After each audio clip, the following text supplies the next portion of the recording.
Hi Fire Signs, Aries, Leo, and Sagittarius. Welcome po sa ating channel. At ito ay yung Daily Gabay Tarot Reading for September 2, 2024. Please be reminded kung naka-resonate kayo, comment down. Kung hindi kayo naka-resonate, ibigay niyo po sa iba kasi general reading po ito. This is for you, Aries, Leo, Sagittarius, ngayong September 2, 2024.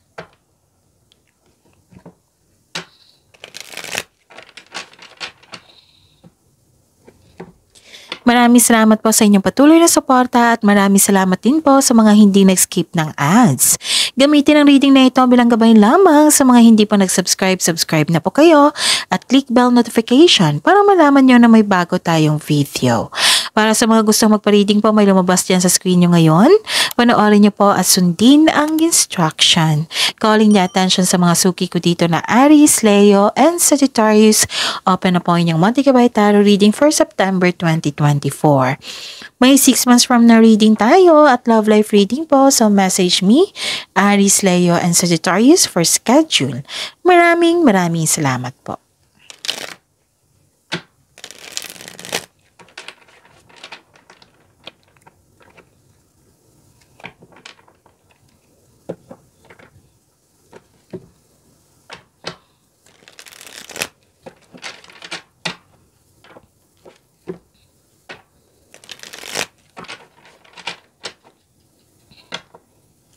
Para po ito sa inyo, Aries, Leo, Sagittarius, ngayong September 2, 2024. Spirits Guide, mga ganap po ngayong September 2, 2024 para po kay Aries, Leo, and Sagittarius. I need 2 cards po.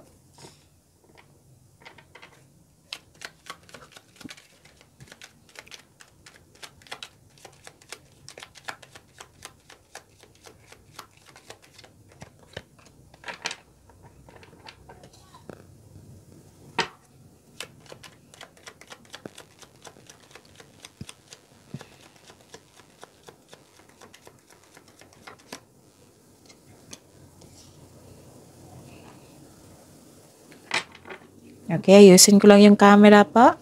Okay.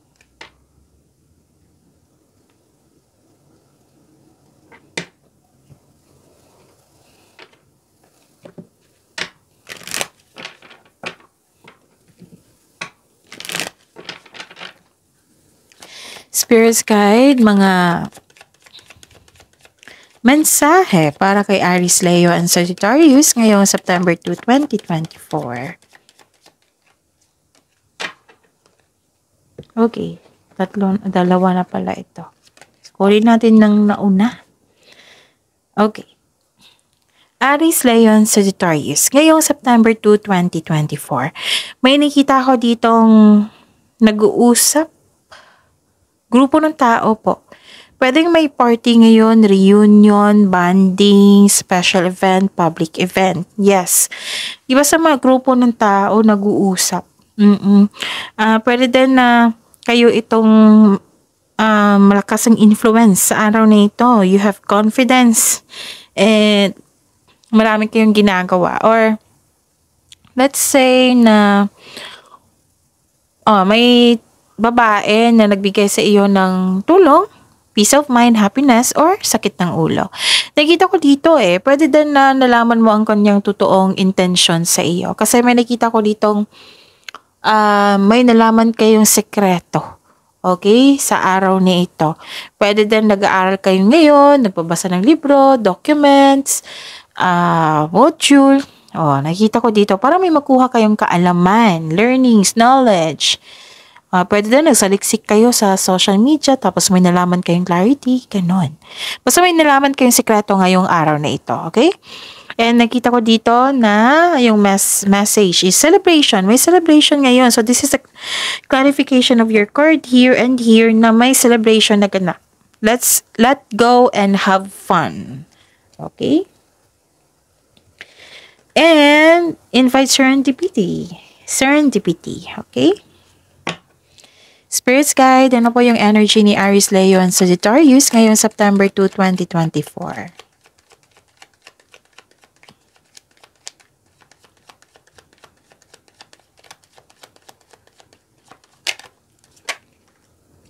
Mm.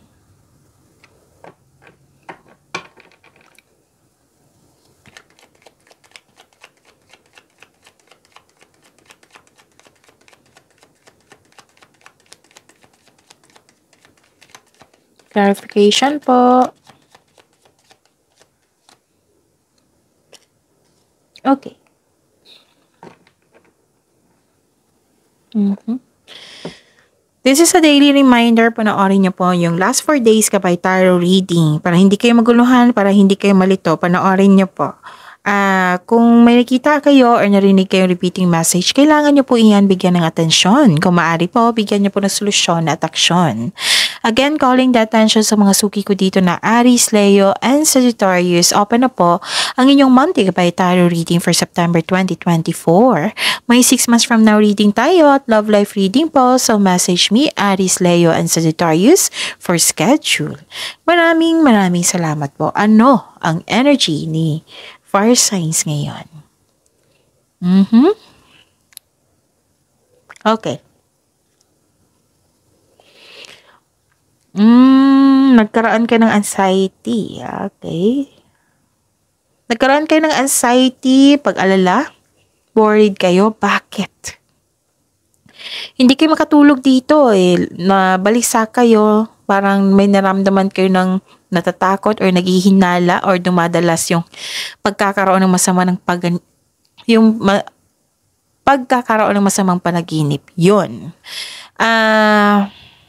Again, hindi ka makatulog, laging balisa, natatakot, naghihinala, o dumadalas ang pagkakaroon ng masamang panaginip. Pwedeng stress kayo dito. Okay. Kaya nga ang sabi ng card niyo po dito, let go muna and have fun. Kasi may celebration.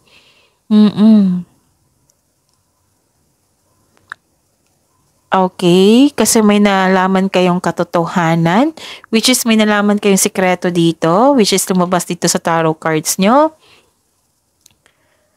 Kailangan mo itong labanan sa pamagitan ng pag-unawa, pagtanggap sa isang sitwasyon. Makatulong po ang journal or diary. Isulat mo yung lahat ng nasa isip mo upang sa kayo maalis ito sa mga ito sa iyong isipan at mapunta sa mapahina at masuri mo rin kung ano yung punot dulo sa kung bakit ka na karoon ng stress, nag-overthink, may mga may sitwasyon ngayon, para maintindihan mo, mabigyan mo ng pag-unawa at pagtanggap. So, ang sabi po ng card dito, make change. Ang sabi po dito na make change kasi itong pangyayaring ito ay pansamantala lamang at lilipas din po ito. So, focus po daw kayo. Sabi po ng card dito, make change and focus. Huwag hayaan na ma-stress kayo kasi bagong pasok ng bagong month, September 2024. Sikapin nyo po. Kung nag-alala kayo, trust yourself. Trust God.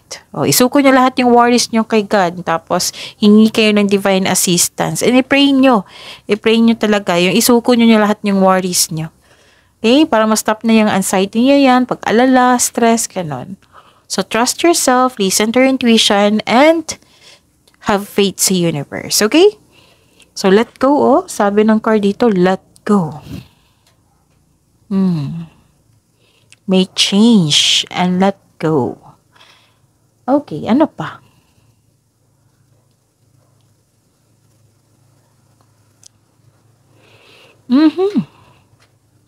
Nakikita ko dito na parang nag-travel kayo para mag-celebrate.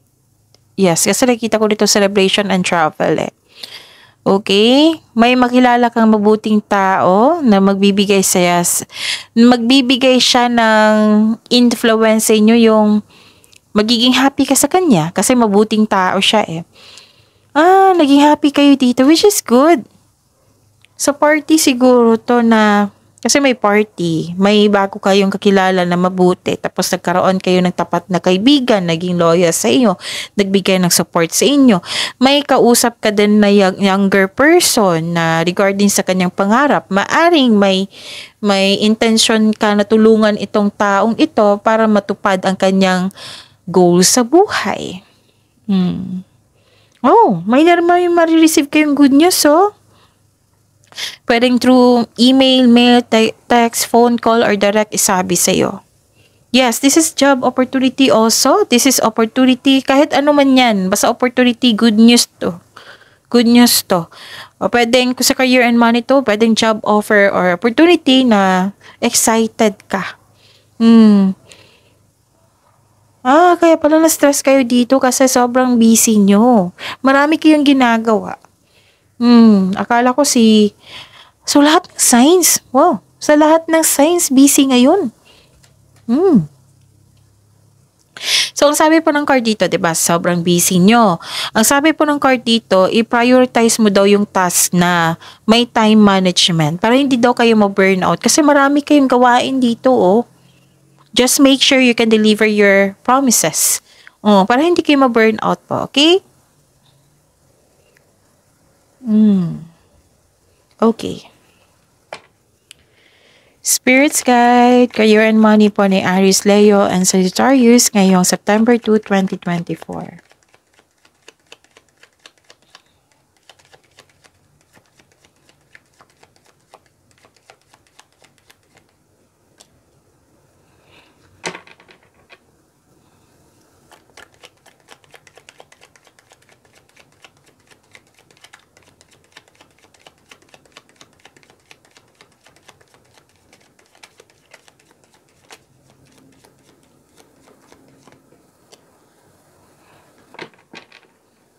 Okay. Sa career and money nyo po. Inom muna ako ng tubig. Saglit lang po. Okay. Diba sabi ko sa inyo na may travel na magaganap? Pwedeng nagkaroon ng delay. Or delay sa paglilipat. Kasi may nakita kong relocation dito. Nagpasya ka na lumipat, nagpasya kang mag-move on. May bumabalik galing sa nakaraan, oh. Pwedeng naalala mo ang nakaraan or mismo yung tao mula sa nakaraan ay bumalik ngayon. Kaya ka nahihirapan kang mag-move on.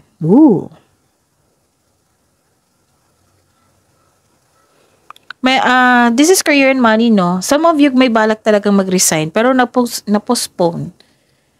I think you're not ready pa. Pero, pwedeng na-postpone kasi may concern pa dyan sa kasalukuyang trabaho mo. Pwedeng ganyan. Pwedeng na-postpone kasi pinigilan ka.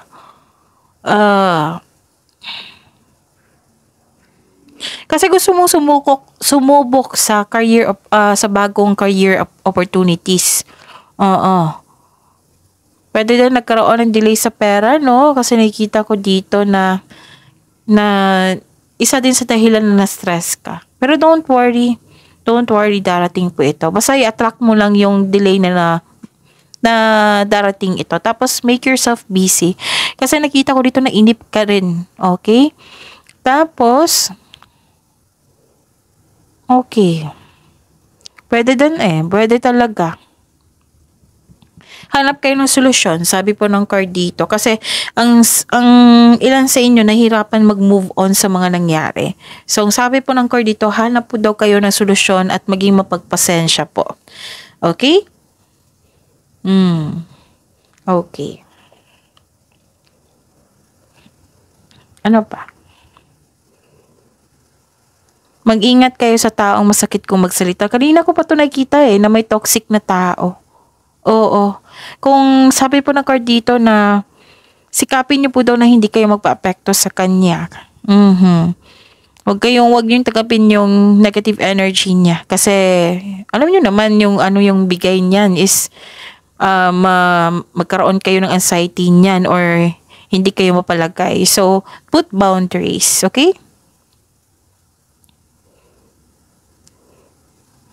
Kailangan ng konkretong plano dito kasi some of you nagkaroon ng hesitation or pinospone nyo yung decision nyo. Like, for example, magkaroon ng paglilipat.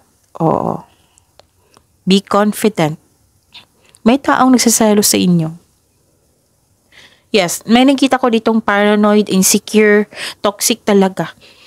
Kaya ang sabi ka ng card dito, kanina pa dito na sikapin nyo po daw na hindi ma-stress, mawala yung stress, sikapin nyo mag-attract ng positivity, make yourself happy.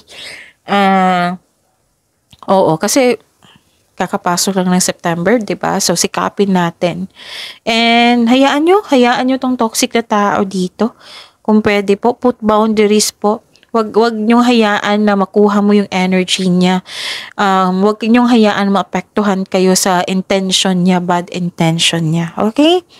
Kung na-disappoint kayo sa nalaman yung sekreto, then i-process nyo po iyan. Kasi choice niya yan eh. Hindi mo choice yan.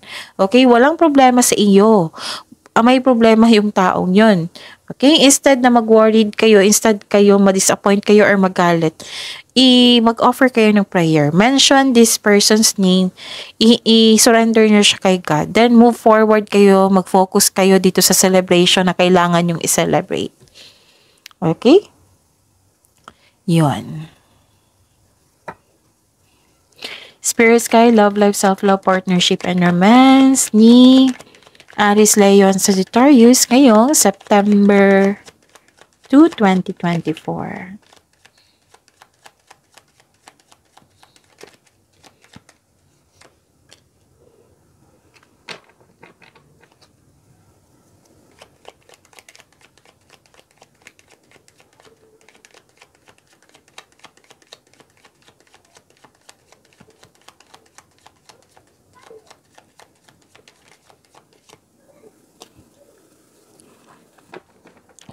Maraming salamat po sa patuloy na tiwala at suporta sa ating channel at maraming salamat din po sa mga hindi nag-skip ng ads. May lumabas dyan sa screen nyo ngayon. Panoorin nyo po kung gusto nyo po yan, then follow instruction. This is Love, Life, Self-Love, Partnership, and Romance. Wow! Di ba may sama na kayo ng loob na sa isang tao? Ito yung gusto ko. Aries, Leo, Sagittarius. Nagkaroon ng time for reflection. Ito yung gusto ko. Masastop kasi yung overthinking na yan, pag-alala na yan, kasi may self-assessment, may awakening. Yes, this is acceptance sa mga nangyari.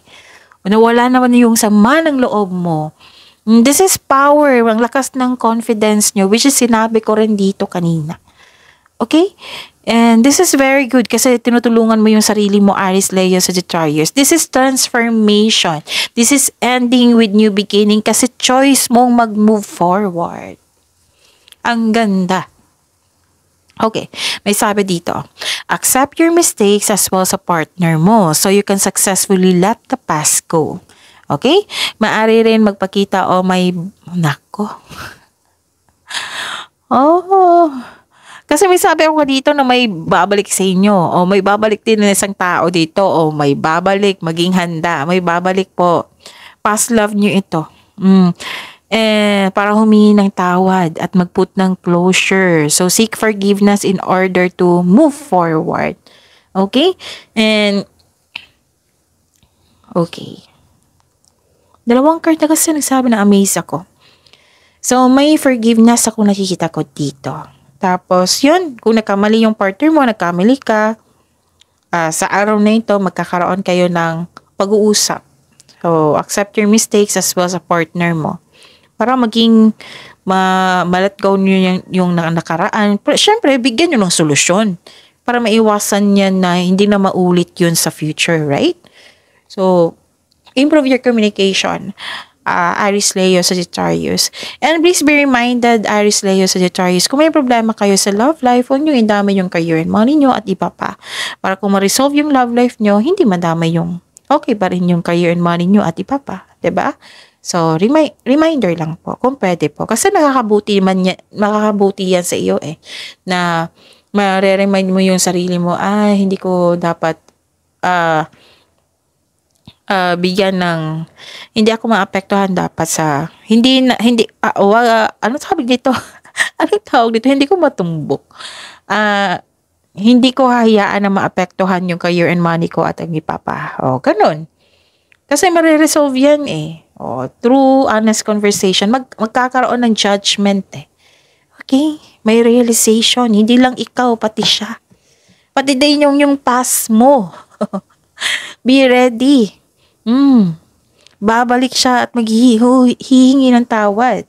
Pwede mo naman, kung may trauma kayo, let's say kung may trauma na hindi ka handang kausapin siya. So, respect yourself. Respect your decision. Pwede mo naman siya patawarin through your mind and heart na hindi na kailangan nakausapin siya para magkaroon ng peace of mind. Okay?